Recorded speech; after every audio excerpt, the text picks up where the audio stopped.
Halo, selamat sore semuanya. Ketemu lagi dengan saya Lili di sesi kedua diskusi buku terapi kedahsyatan enzim.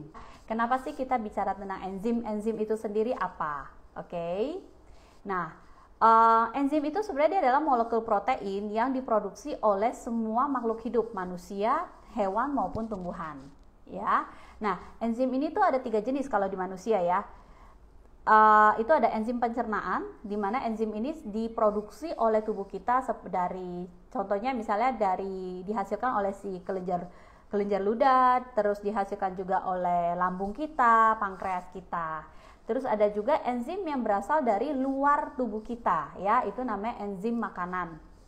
Biasanya enzim makanan ini itu kita dapatkan ya, sumbernya itu adalah dari makanan-makanan mentah seperti sayur-sayuran, buah-buahan, dan juga ikan dan lain-lain ya.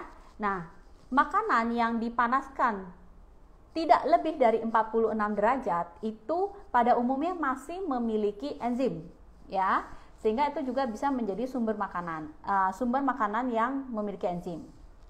Terus juga adalah makanan yang biji-bijian. Biji-bijian seperti apa? Seperti misalnya kacang merah, kacang kedelai, ya kan?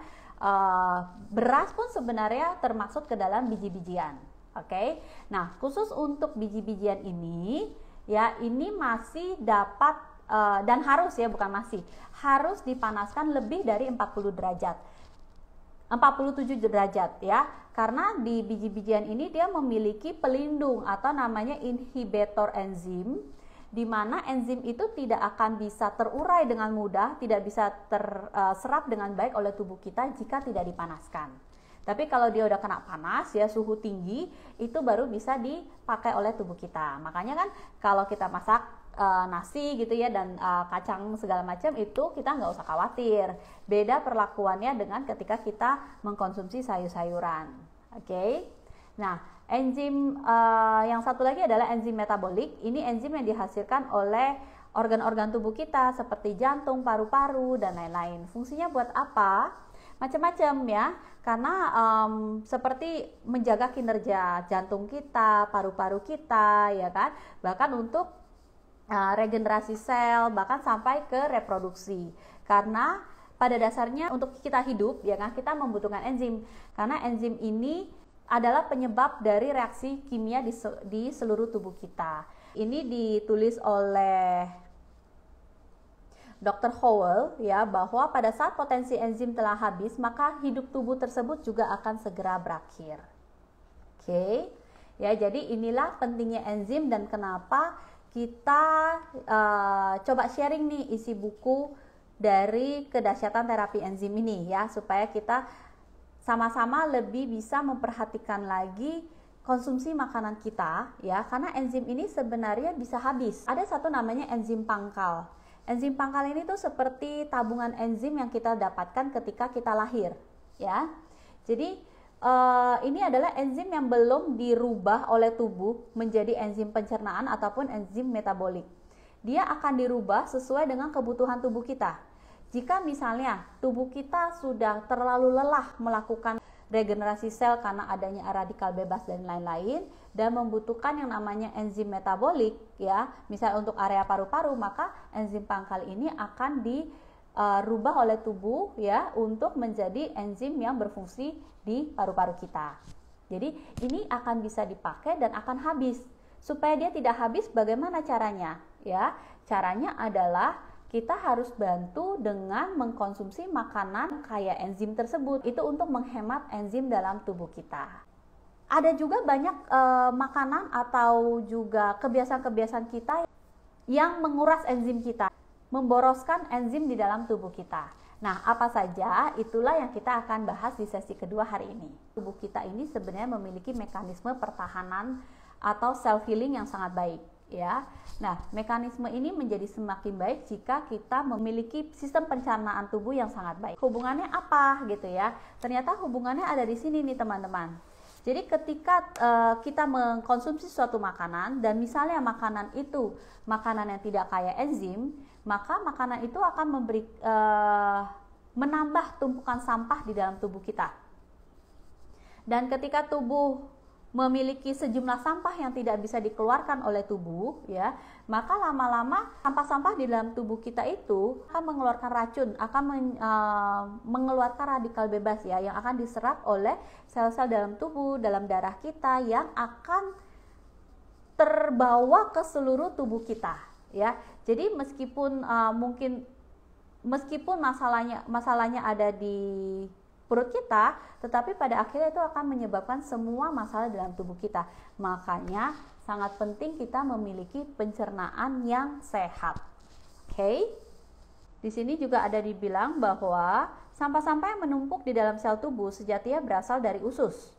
Apabila seseorang mengalami sembelit, berarti ia mengkonsumsi makanan yang tidak dapat dicerna baik oleh usus dan tidak dapat dibuang sepenuhnya. Saat sembelit menjadi semakin parah, maka berbagai racun di dalam usus akan mengakibatkan bau busuk dan akumulasi feses. Apabila hal ini berlanjut, maka yang terjadi adalah lingkungan di dalam usus akan mengalami penurunan, ya, memburuk. Perut terasa kembung, menimbulkan rasa yang tidak enak saat melakukan buang air besar. Dan kalau tidak diobati, ya, lama-lama ini akan menjadi yang namanya radang usus, polip, divertikulitis, ya, bahkan sampai kanker usus besar. Oke, jadi sangat serius ya teman-teman ya kalau kita bicara mengenai kesehatan pencernaan kita. Apa saja sih gaya hidup yang bisa mengurangi jumlah enzim? Oke, yang pasti satu yang paling penting adalah dari apa yang kita konsumsi, dan juga yang tidak bisa kita hindari, ya, yang kita harus bisa atur juga adalah stres. Oke, jadi kita akan bahas satu persatu nih ya, lebih detail. Di sini dikatakan bahwa makan daging berlebihan tidak akan membuat stamina kita menjadi lebih prima, tetapi itu malah akan mengurangi jumlah enzim. Oke, nah mungkin banyak persepsi ya bahwa protein itu bagus, daging itu bagus karena mengandung protein yang tinggi. Betul, protein itu memang dibutuhkan oleh tubuh kita, ya, karena itu adalah makro, ya, makronutrisi yang harus selalu kita penuhi, yaitu adalah protein, karbohidrat, dan lemak. Untuk anak-anak, protein juga merupakan salah satu yang digunakan untuk pertumbuhannya dia, ya, untuk pertumbuhannya si anak-anak.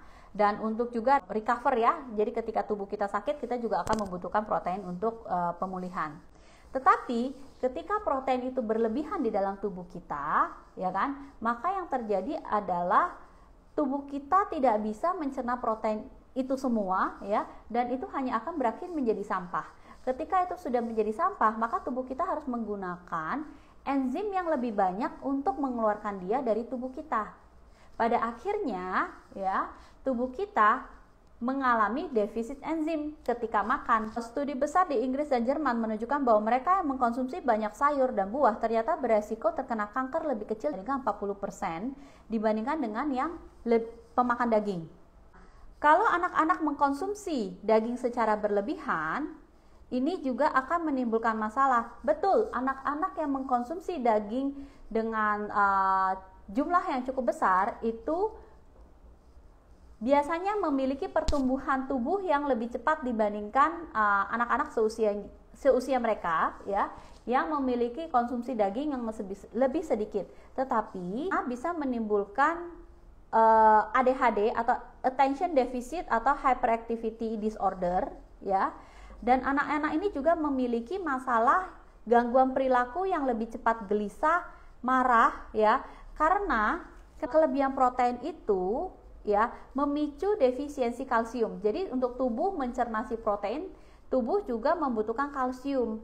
Kalau terlalu banyak protein, maka dia akan menggunakan kalsium yang lebih banyak, ya kan? Sehingga terjadilah defisiensi kalsium, dan defisiensi kalsium inilah yang menimbulkan gangguan pada saraf, ya, dan mengakibatkan kegelisahan dan iritabilitas, ya. Jadi mungkin kita bisa coba nih, kira-kira ya kita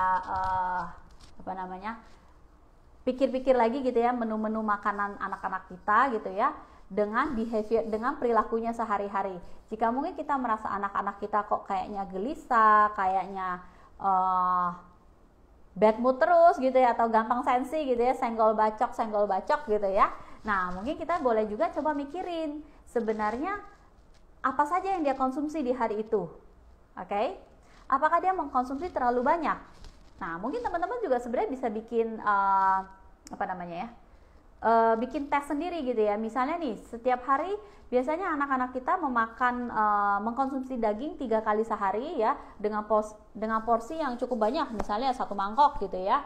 Nah, kita bisa bikin tes bagaimana kalau protein tersebut kita kurangin ya. Kita kurangin yang tadinya misal 3 kali sehari, kita bikin hanya menjadi 1 kali sehari misalnya. Atau kita bikin menjadi yang tadinya 1 mangkok kita bikin hanya menjadi setengah mangkok. Dari situ kita bisa lihat apakah terjadi perubahan pada perilaku tersebut. Ya. Nah, di sini juga dikatakan bahwa memang anak-anak bertumbuh menjadi lebih cepat, namun pada beberapa saat lainnya juga membuat proses penuaan lebih cepat terjadi, ya. Pada saat seseorang telah mencapai usia tertentu, maka tubuhnya tidak lagi tumbuh tapi menua. Mengkonsumsi daging menyebabkan terjadinya radikal bebas di dalam tubuh yang dapat mengakibatkan proses penuaan berlangsung dengan cepat. Di sini ada daftar ya dari bahaya asupan tinggi protein untuk kesehatan. Oke, saya akan coba bacakan satu-satu ya, bahwa tinggi protein itu meningkatkan resiko osteoporosis. Nah loh ya, hubungannya apa nih ya? Kok bisa kita makan proteinnya banyak tapi malah osteoporosis, khususnya bagi cewek-cewek ya, kita kan selalu lebih rentan terhadap masalah osteoporosis ini. Karena ternyata untuk memproses protein yang cukup banyak yang masuk ke dalam tubuh kita itu dibutuhkan kalsium yang cukup banyak. Pada akhirnya ya kitanya jadi osteoporosis karena kepadatan tulang kita berkurang. Oke. Terus mengkonsumsi makanan tinggi protein akan menyebabkan kerja ginjal dan hati menjadi lebih berat. Nah loh, hubungannya kemana nih ya? Kita coba lihat ya. Fungsi ginjal normal yang sehat tampaknya tidak mengalami efek buruk dari diet tinggi protein. Namun, ternyata diet tersebut menempatkan beban yang berat pada ginjal. Ginjal bertanggung jawab untuk menyaring sejumlah zat termaksud protein dari darah. Jadi, diet protein tinggi dapat menempatkan ketegangan pada ginjal. Jadi, istilahnya ginjalnya kerja lembur terus gitu ya. Makanya ginjalnya jadi lebih cepat lelah gitu ya, lelah. Nah, ada lagi diet protein tinggi itu berkontribusi terhadap berkembang biaknya sel-sel kanker. Ini sebenarnya tadi di awal kita sudah cerita sekilas ya. Kenapa sih bisa hubungannya ke situ? Di sini dibilang orang yang makan diet protein rendah telah terbukti memiliki tingkat darah rendah insulin-like growth factor. Diet protein tinggi meningkatkan kadar insulin-like growth factor 1 yang dipercaya beberapa peneliti dapat berkontribusi untuk berbiaknya sel-sel kanker, ya. Dan di awal tadi dibilang juga ketika kita banyak sampah di dalam tubuh kita itu kan akan menyebabkan radikal bebas ya. Kita tahu radikal bebas itu juga salah satu dari cikal bakal terjadinya sel kanker. Oke. Nah, yang keempat, kelebihan protein tinggi bisa menyebabkan kerusakan organ internal. Keterangannya adalah tubuh membutuhkan karbohidrat untuk menghasilkan energi. Karena alaminya ya tubuh kita itu sebenarnya menghasilkan energi dari karbonnya gitu. Oke, jadi kalau kita paksa tubuh kita terus menghasilkan energi dari protein, tubuh kita bekerja menjadi lebih berat. Nomor 5, diet protein tinggi penyebab kekurangan gizi. Mungkin salah satu resiko yang paling umum dari diet protein tinggi adalah kekurangan gizi. Buah-buahan dan sayur yang diperlukan untuk diet sehat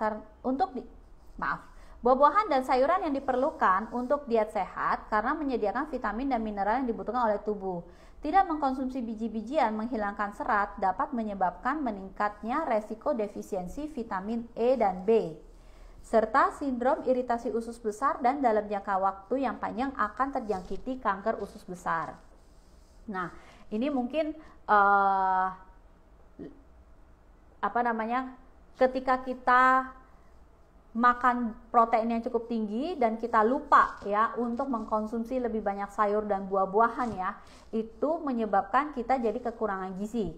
Pemahaman saya seperti ini ya untuk poin 5 gitu ya, karena dikatakan bahwa kita kalau nggak konsumsi biji-bijian, serat, buah-buahan ya kan akan ada kekurangan vitamin E dan B.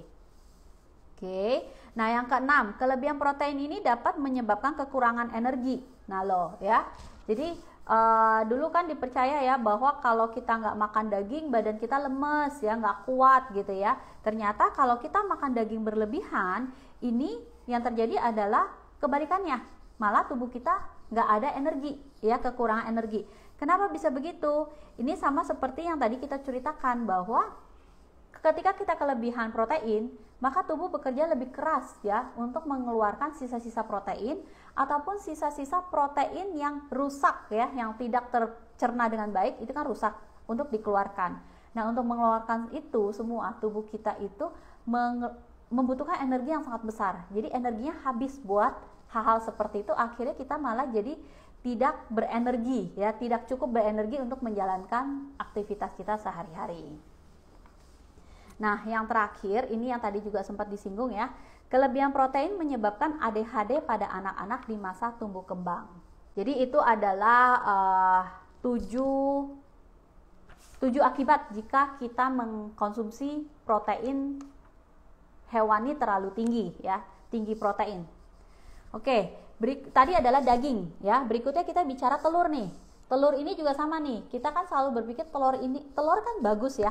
Dia punya omega 3 ya, dia juga punya protein, terus gampang banget lagi bikinnya. Siapapun yang nggak bisa masak, pasti bisa masak telur, oke? Nggak usah khawatir nggak bisa masak telur ya. Bahkan kalau telur itu fresh ya, hanya perlu dibikin telur ceplok, apa itu pun udah enak banget gitu ya. Aromanya tuh bener-bener bikin ngiler ya. Kalau dulu kita kecil ya, itu bahkan kita dibikinkan telur setengah matang. Wah, enak banget, ditambah kecap asin, dikasih sedikit merica gitu ya, telur setengah matang diaduk-aduk, ya. Nah, itu yang menyebabkan telur itu juga menjadi salah satu menu makanan yang tidak pernah hilang lah ya, tidak pernah hilang dan selalu favorit. Masalahnya apa sih dengan telur? Sebenarnya masalahnya adalah lebih kurang sama dengan daging. Jadi telur itu meskipun kecil ya, sebenarnya dia memiliki asupan protein yang sangat tinggi. Jadi kalau kita makan berlebihan, bukan berarti kita tidak boleh makan telur ya, tapi ketika kita makan berlebihan untuk telur ya, maka yang terjadi adalah sama seperti yang terjadi ketika kita makan berlebihan daging tadi, gitu ya. Nah, di sini dikasih highlight ya bahwa makanan sebaik apapun jika dikonsumsi berlebihan tentu saja akan menghasilkan sesuatu yang buruk ya. Tetapi kalau kita dalam sehari cuma konsumsi satu butir telur, menurut saya sih nggak ada masalah ya.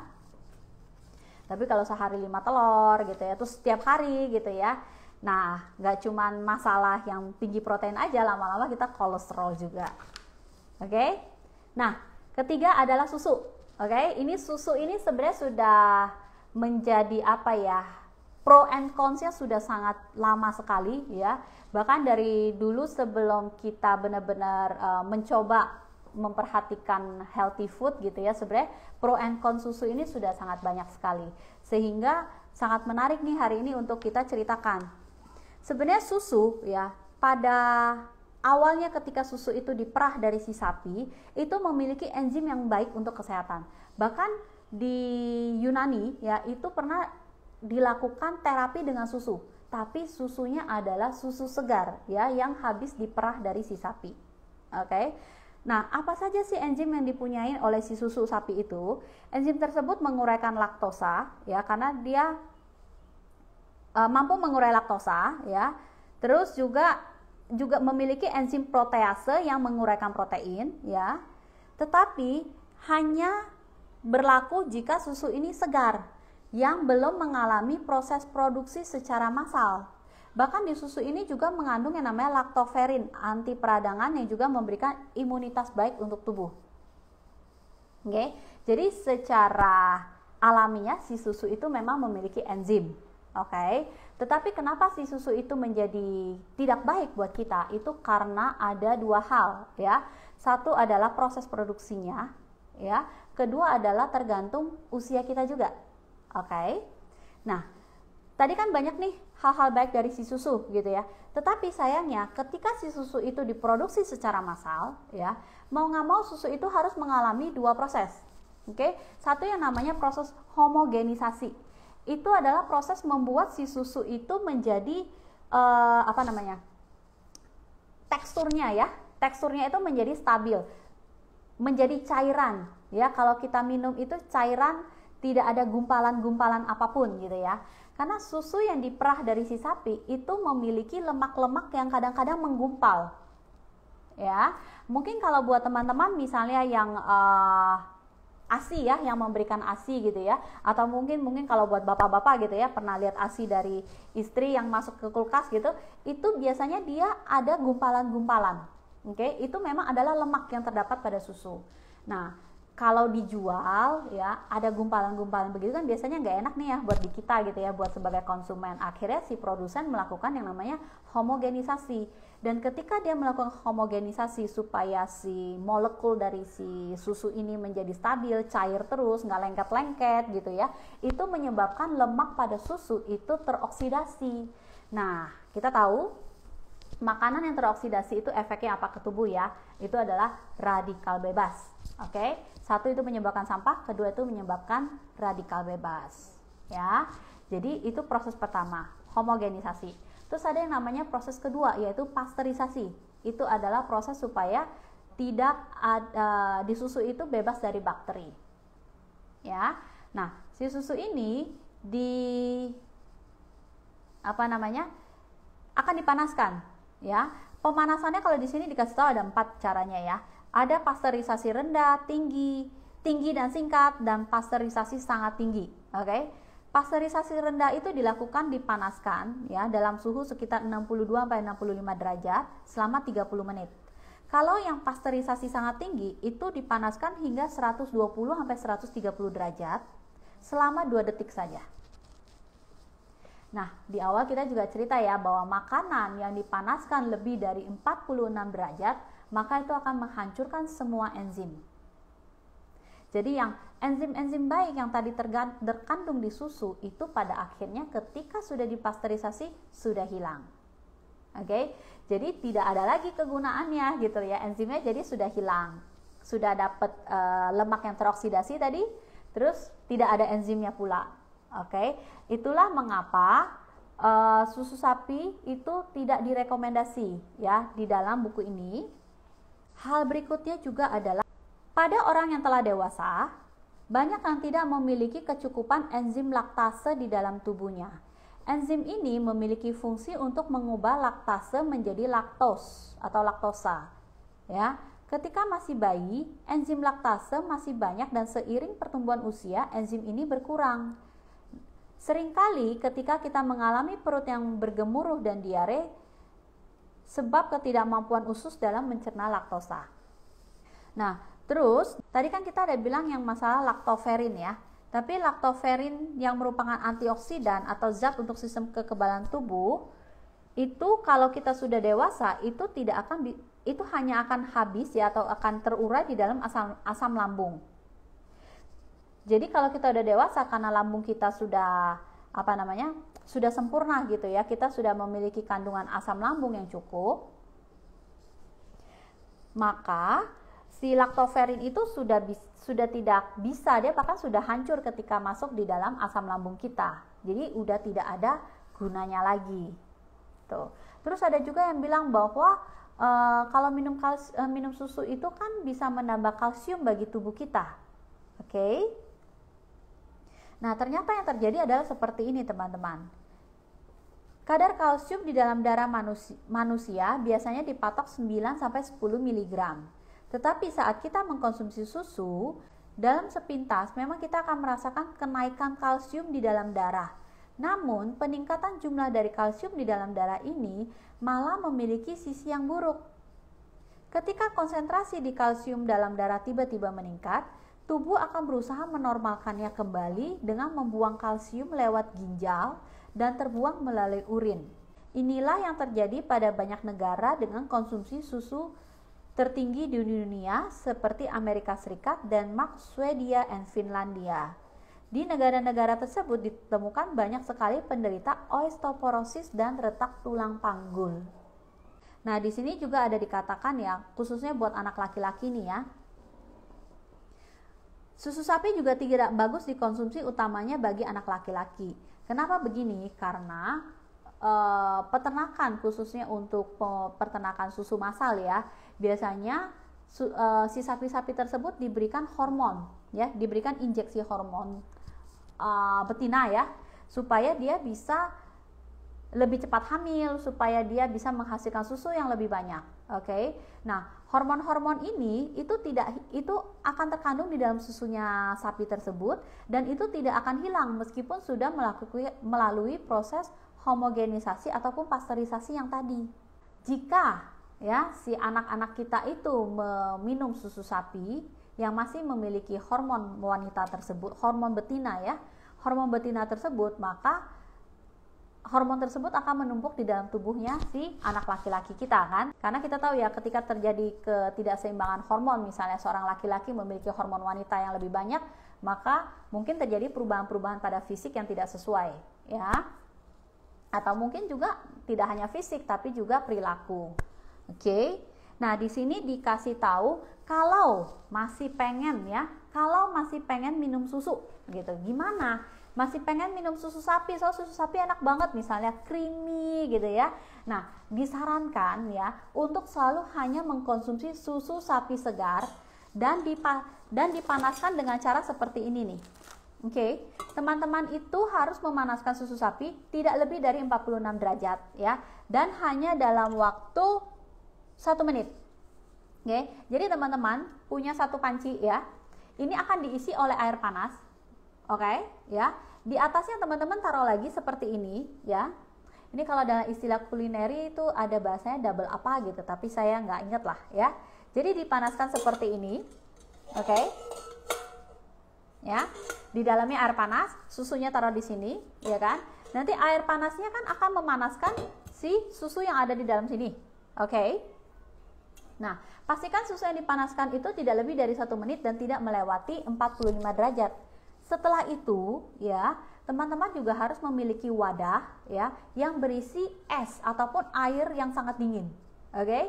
Nah, di wadah tersebut sama seperti ini juga ya, tapi mungkin yang wadah yang lain gitu ya. Ini isinya es ya atau air yang dingin. Terus ada wadah di atasnya lagi untuk menuangkan susu yang panas tadi supaya dia tidak supaya dia bisa menurunkan suhunya lagi. Tadi kan udah kita naikin 45, kita turunkan lagi gitu supaya dia tidak tambah naik suhunya. Ya, dengan seperti itu enzim pada si susu itu bisa lebih terjaga. Oke, tetapi kembali lagi, jika teman-teman memang sudah berusia, sebenarnya sudah berusia anak-anak ya, anak-anak kan berarti udah usia sekitar 7 tahun ya, 7 tahun ke atas sebenarnya, yang tadi bahwa berbagai kebaikan dari susu itu juga tidak bisa lagi diserap oleh tubuh kita. Oke, jadi pada akhirnya minum susu hanya untuk lebih kepada rasa ya, kita mencari rasa kenikmatan saja, tapi bukan fungsi dari si tubuh tersebut. Oke. Berikutnya adalah mengkonsumsi yogurt. Kita selalu berpikir bahwa kalau kita mengkonsumsi yogurt, maka kita bisa mendapatkan pencernaan yang lebih baik. Oke. Nah, ternyata tidak begitu cara kerjanya kalau menurut si tubuh ini. Memang si yogurt ini mengandung lactobacillus yang juga ada dalam tubuh kita ya, merupakan bakteri baik. Tetapi ketika itu masuk ya dari tubuh kita, dia tidak akan bergabung bersama lactobacillus yang di dalam usus kita. Malah yang ada, si tubuh kita akan menganggap dia sebagai flora usus yang tidak alami, ya, sehingga pada akhirnya si tubuh akan merasakan diare. Oke, kita setelah makan yogurt, mungkin ada teman-teman yang misalnya lebih sensitif, itu merasakan, aduh pengen pup misalnya gitu ya, diare gitu, dan berasa bahwa oh ternyata ini yogurt bagus nih buat membantu BAB. Ternyata bukan seperti itu. Diare yang terjadi itu sebenarnya adalah mekanisme tubuh untuk mengeluarkan bakteri yang dianggap asing yang masuk ke tubuh kita. Ya, bakteri yang terdapat di dalam yogurt tersebut. Kan yogurt itu juga diolah dari susu ya. Pada saat orang dewasa mengkonsumsi yogurt, maka enzim laktase yang bertugas untuk menguraikan laktosa yang ada di dalam yogurt bekerja dengan sangat keras. Kalau si orang dewasa tersebut ya kebetulan tidak memiliki enzim laktase yang cukup, maka terjadilah yang namanya lactose intolerant, perutnya kembung, diare dan lain-lain. Oke. Nah, berikutnya adalah mengkonsumsi nasi putih. Ini juga merupakan gaya hidup yang dianggap bisa mengurangi enzim. Kenapa begitu? Karena beras putih merupakan makanan yang mati. Beras putih telah kehilangan banyak nutrisi. Karena nutrisi pada beras itu terdapat pada kulit ari dan mata beras ya, nutrisinya. Tapi ketika dipoles terus sampai jadi beras putih gitu ya, untuk mendapatkan tekstur yang lembut ya di dalam mulut kita, semua nutrisi itu sudah hilang. Ya, jadi tidak ada nutrisi lagi buat kita dari si beras putih selain rasa yang kenyang tadi. Dan satu lagi, setelah dipoles tersebut, beras putih itu menjadi lebih mudah teroksidasi. Jadi sangat disarankan buat kita semua untuk mengkonsumsi beras yang misalnya beras merah ya, ataupun beras coklat ya, beras pecah kulit yang memang masih ada kulit arinya. Oke. Karena di situ masih banyak nutrisi yang tersimpan. Dan juga kacang-kacangan seperti kacang merah, kita bisa sih nge-mix ya. Jadi beras merah atau beras coklat ditambahkan dengan kacang merah, misalnya ditambahkan dengan kacang hijau gitu ya. Itu dimasak bersamaan sehingga kita mendapatkan campuran karbo yang lebih komplit, oke? Dan juga protein tambahan. Nah, berikutnya adalah mentega, margarin, dan minyak goreng. Kenapa dikatakan sebagai makanan yang mengurangi enzim? Ini karena dua hal. Satu adalah karena mudah teroksidasi, kedua adalah masalah trans fat. Mentega dan margarin ya itu memiliki titik asap lah ya, itu yang rendah ya. Jadi kalau teman-teman misalnya suka lihat pisang bakar pakai margarin gitu ya. Nah, ketika dia dipanaskan ya, sebenarnya itu dia sudah mengalami oksidasi. Jadi kita memakan makanan yang teroksidasi. Margarin itu paling baik ya. Maksudnya kalau kita mau makan margarin, ya makanlah langsung dioleskan saja, jangan dipanaskan lagi. Oke.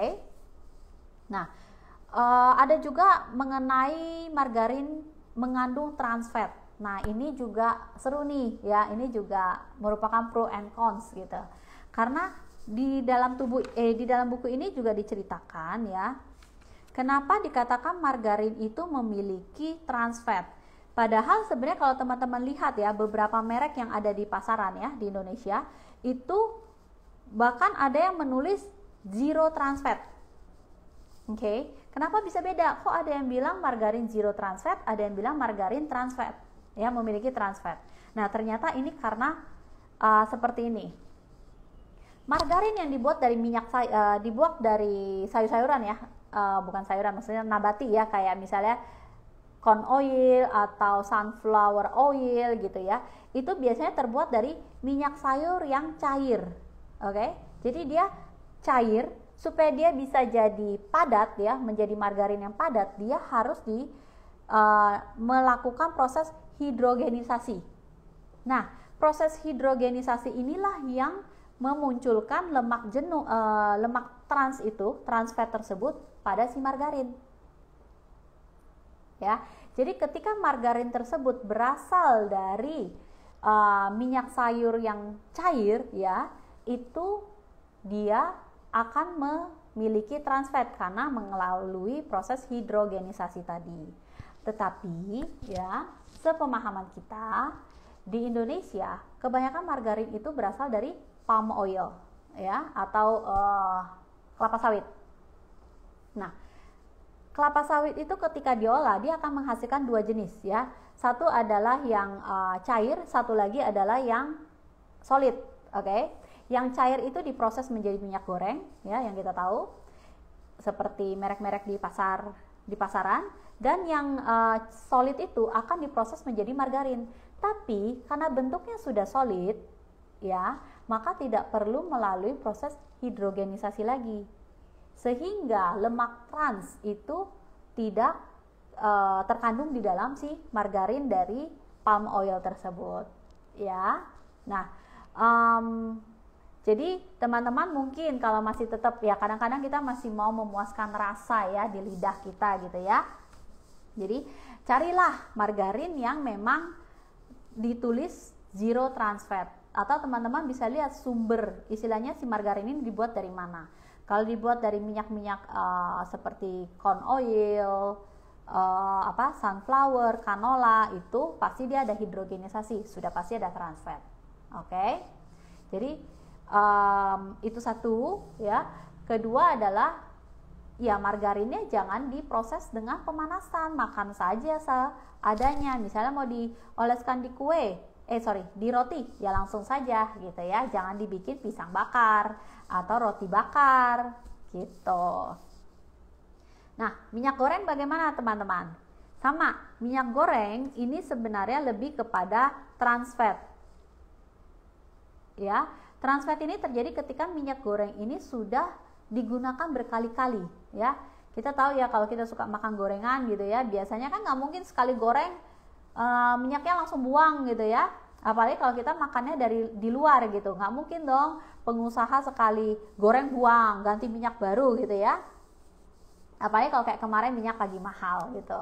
Jadi kalau minyak itu dipanaskan berulang kali, terjadilah yang namanya terjadilah trans fat tersebut, dan itu akan kita makan dan akan masuk ke dalam tubuh kita.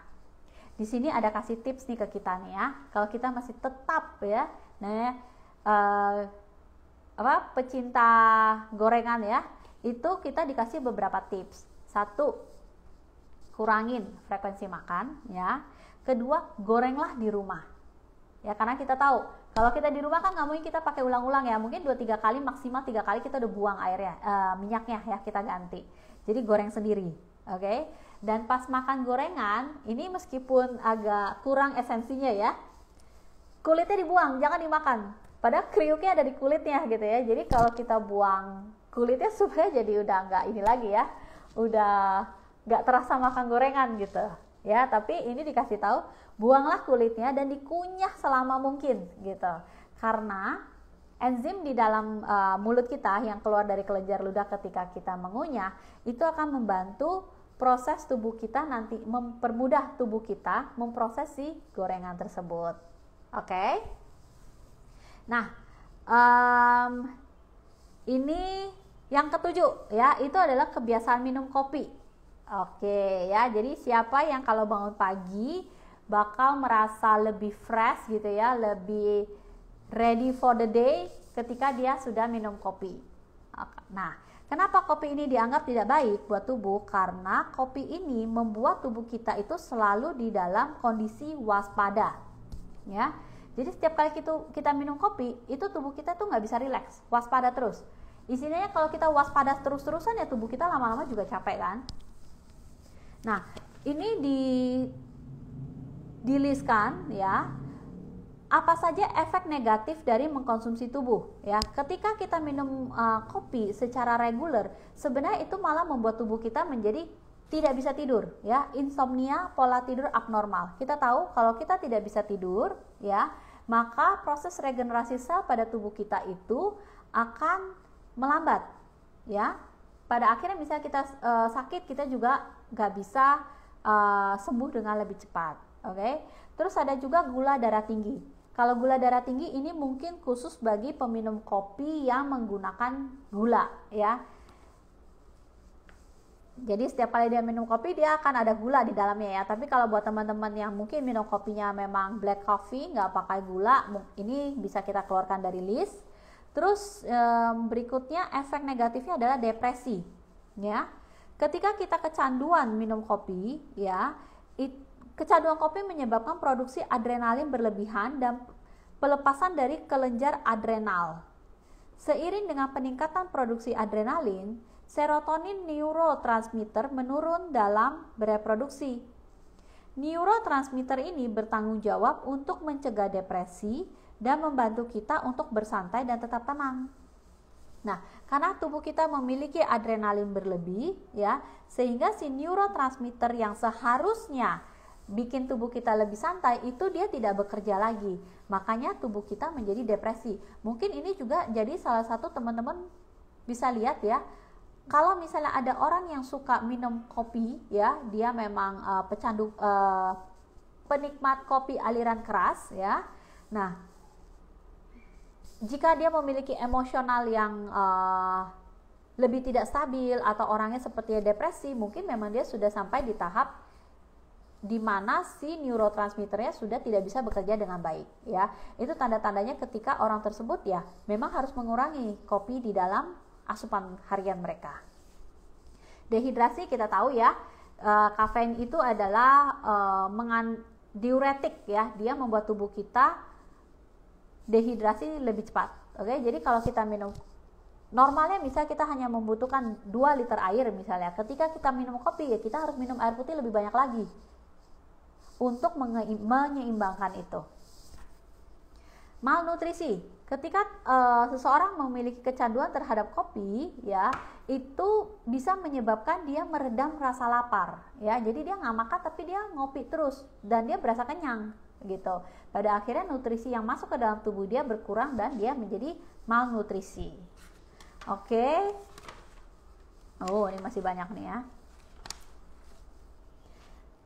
Tadi kopi, sekarang teh. Bagaimana dengan teh? Ya, teh juga kembali lagi, teh itu sebenarnya memiliki antioksidan, oke, dan memiliki kemampuan untuk membunuh bakteri. Ya, tetapi ketika kita mengkonsumsi teh secara berlebihan, yang terjadi adalah sebaliknya. Di sini dikatakan bahwa dalam penelitian Dr. Hiromi Shinya yang dicantumkan dalam bukunya berjudul The Enzyme Factor, menyatakan bahwa orang-orang yang mengkonsumsi teh secara berlebihan memiliki masalah dengan lambung. Ngomongin teh jadi pengen minum. Sebentar ya.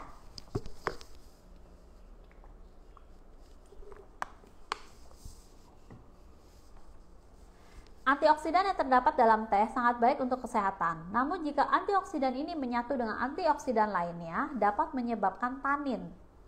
Tanin ini tuh rasa sepat ya. Ketika kita minum teh ya, kadang kita bisa merasakan rasa sepat itu ya. Nah, tanin ini sangat mudah teroksidasi dan berpotensi berubah menjadi asam tanat. Sementara itu, asam tanat dapat membekukan protein dengan cepat, sehingga protein tersebut tidak bisa tercerna dengan baik di tubuh kita. Asam tanat sendiri memiliki efek yang buruk untuk mukosa lambung, ya, selaput lendir di lambung. Asam tanat yang terlalu banyak dapat berakibat buruk untuk lambung kita. Jadi pada akhirnya lambung kita mungkin jadi lebih cepat perih gitu ya, lama-lama jadi yang namanya GERD ya, iritasi lambung dan lain-lain tersebut. Oke, nah berikutnya adalah gaya hidup yang kurang mengkonsumsi air mineral. Mungkin tren-tren sekarang ya di anak-anak muda gitu ya, minumnya boba gitu ya. Jadi pada akhirnya kita berpikir bahwa kita tidak haus lagi gitu ya, karena kita sebenarnya sudah minum, kan saya sudah minum teh, saya sudah minum kopi, atau saya sudah minum jus dalam kemasan, atau saya sudah minum apa itu yang boba tadi gitu ya. Tapi kita tidak mengkonsumsi air mineral. Oke. Pada akhirnya yang terjadi apa? Bahwa kalau kita kekurangan air mineral, kita kekurangan air di dalam tubuh kita, maka metabolisme dalam tubuh juga jadi tidak benar ya. Bakteri dalam usus dan enzim juga tidak bisa berfungsi dengan baik. Kotoran pada tubuh pun tidak bisa keluar ya. Kita tahu ya, kalau kita kurang minum air pasti pupnya juga agak keras kan. Nah, itu juga salah satu efeknya kalau kita kurang minum air ya. Detoxifying atau membilas dan menetralkan racun, polutan dan karsinogen itu menjadi lebih sulit bagi tubuh jika kita kekurangan air. Oke. Terus juga ada organ-organ tubuh ya, itu menjadi tidak lembab, jadi kering gitu ya.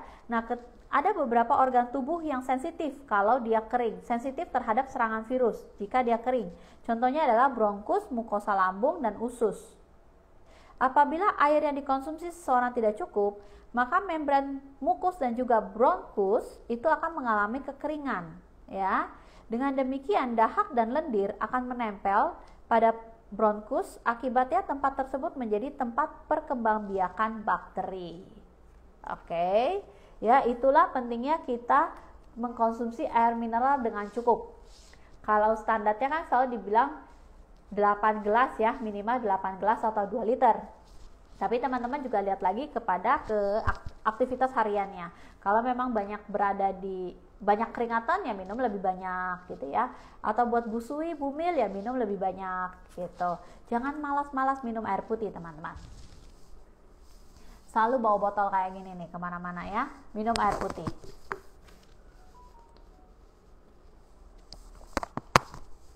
Nah, yang ke-10 ya, kebiasaan yang mengurangi enzim pada tubuh, yaitu kebiasaan mengkonsumsi obat. Obat di sini dikatakan adalah seperti obat-obat kimiawi ya. Misalnya contoh, aduh pusing sedikit langsung hajar paracetamol gitu ya. Memang paracetamol pada dengan dosis yang kecil ya, hanya dikonsumsi sekali tidak akan mempengaruhi apapun pada tubuh kita. Oke. Tetapi jika kita selalu bergantung kepada obat-obatan tersebut ya, maka obat-obatan tersebut pada akhirnya membuat tubuh kita bekerja lebih keras untuk mengeluarin. Paling gampang teman-teman lihat di semua tablet obat-obatan ya, obat-obat lepas itu selalu ada tulisan bahwa penggunaan dalam jangka waktu lama dan dosis tinggi bisa mengakibatkan kerusakan ginjal ya. Jadi ginjal ini ya berfungsi untuk menyaring semua hal-hal yang tidak dibutuhkan oleh tubuh. Jadi kalau dia kerja terus, pada akhirnya dia akan lebih cepat rusak ya. Nah, bahayanya juga bahwa obat-obatan kimiawi penggunaan obat-obatan kimiawi biasanya mempunyai sifat-sifat yang khusus.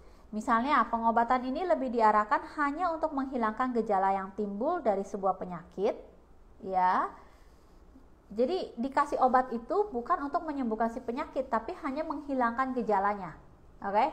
Jadi pada akhirnya sebenarnya kita tidak sembuh ya, hanya hilang gejala saja. Tetapi tubuh sudah bekerja lebih keras ya untuk menetralisir si bahan-bahan kimia yang ada di dalam tubuh kita. Terus yang kedua adalah pengobatan selain yang tadi ya menghilangkan gejala, itu juga lebih bersifat spekulatif ya. Bereaksi cepat namun memiliki sifat yang lebih destruktif, misalnya saja melemahkan organ-organ tubuh lainnya seperti hati, ginjal, dan lambung. Pemahaman saya ya, kadang-kadang kita dikasih obat ya, suatu penyakit misalnya, suatu penyakit atau suatu bakteri atau apapun yang masuk ke tubuh kita mungkin memiliki gejala yang lebih kurang sama antara satu dengan yang lainnya gitu ya.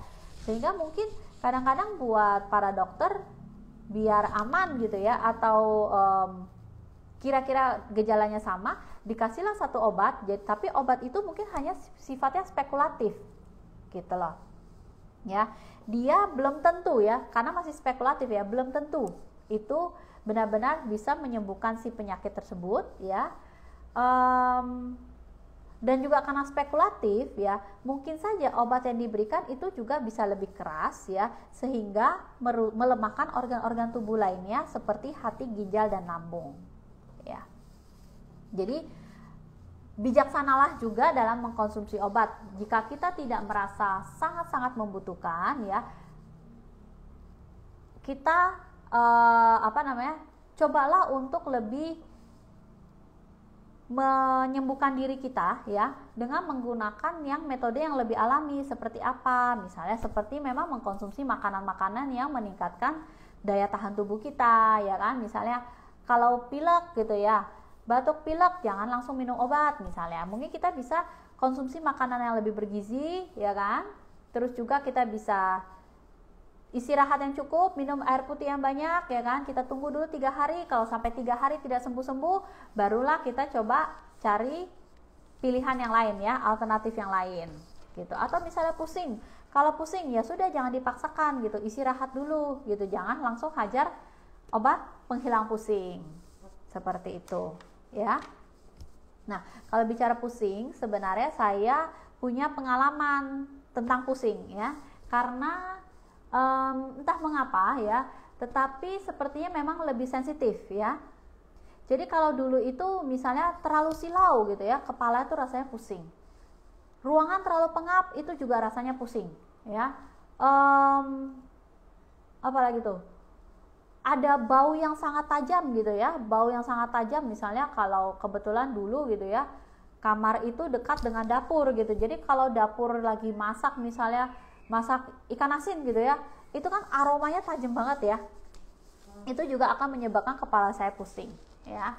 Cuman beruntungnya memang dari dulu orang tua tidak terlalu merekomendasikan makan obat, jadi biasanya yang dilakukan adalah hanya dipijit kepalanya supaya lebih reda ya, sampai akhirnya saya mempelajari satu teknik ya, teknik pernafasan.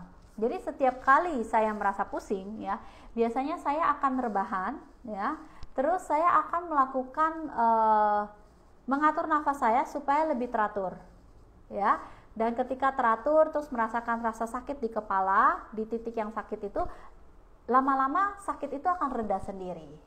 Seperti itu ya. Jadi meskipun saya sering merasakan sakit kepala ya dulu, sekarang sih udah enggak. Sekarang mungkin ya paling kadang-kadang sebulan sekali lah. Kalau dulu tuh setiap minggu ya, dalam 1 minggu bisa 2-3 kali saya merasakan sakit kepala. Oke. Nah, seperti itu kira-kira ya. Jadi banyak cara kita bisa melakukan self healing tanpa harus memprioritaskan obat-obatan. Oke. Nah, ini adalah yang terakhir ya. Oke. Yang terakhir adalah stres yang berlebihan. Ini mungkin saya tidak akan banyak membahas lagi ya, karena kita semua tahu bahwa stres berlebihan itu pasti membuat tubuh kita menjadi tidak sehat ya. Membuat sel-sel tubuh kita menjadi rusak. Pada akhirnya untuk meregenerasi sel tersebut kita membutuhkan enzim yang lebih banyak ya.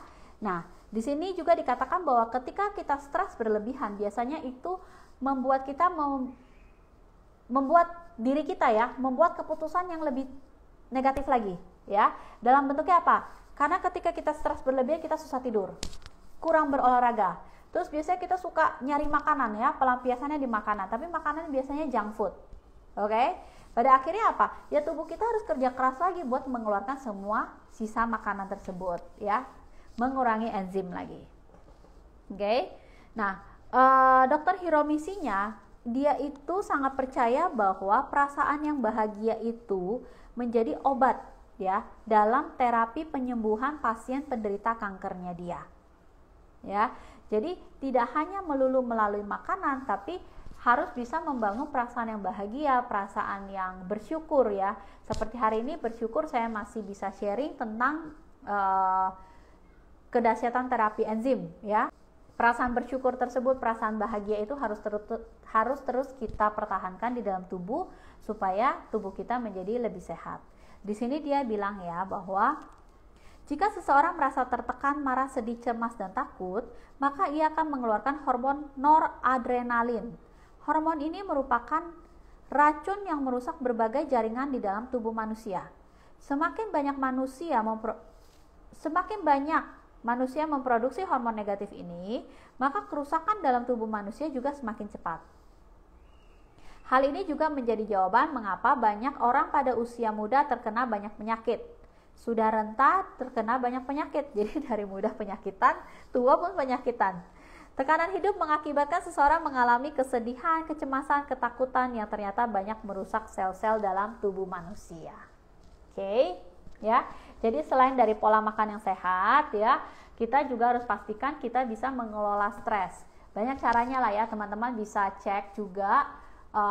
Teman-teman bisa ikut meditasi, teman-teman bisa melakukan hobinya teman-teman gitu ya. Jadi berbagai macam cara supaya kita bisa less stress ya, be more happy. Nah, sebenarnya kita masih ada satu bab lagi yang harus didiskusikan di sesi kedua ini ya. Tapi karena waktunya sudah lebih gitu ya, jadi mungkin kita harus sudahi untuk sesi yang hari ini. Jadi berikutnya di sesi berikutnya itu tanggal 26 ya. Itu saya mungkin kasih sedikit hints ya. Di sini itu dikasih tahu bagaimana caranya kita supaya bisa menjadi enzimer. Enzimer itu artinya memang seseorang yang sangat memperhatikan memperhatikan enzim dalam tubuhnya ya, dari dia makan, dari dia minum segala macam. Itu ada jadwalnya nih. Dari pagi, siang, malam itu makannya apa aja gitu ya. Sampai jika teman-teman misalnya ya mengenal ya, ada kenalan yang memiliki penderita diabetes, kanker, di sini semua ada menunya ya. Menu terapi enzim bagi penderita kanker dan lain-lain. Ya, jadi seperti itu kira-kira nanti di sesi ketiga. Oke. Nah, untuk sesi kedua ini terima kasih untuk teman-teman yang sudah bergabung ya. Nanti rangkumannya kita akan tulis di caption posting. Dan kita ketemu lagi di sesi ketiga itu tanggal 26 ya. Nanti kita akan update lebih detail. Terima kasih semuanya. Terima kasih untuk hari ini. Tetap bahagia ya, dan jagalah pola makan kita. Makanlah makanan yang kaya dengan enzim. Oke. Selamat sore. Happy weekend. Bye.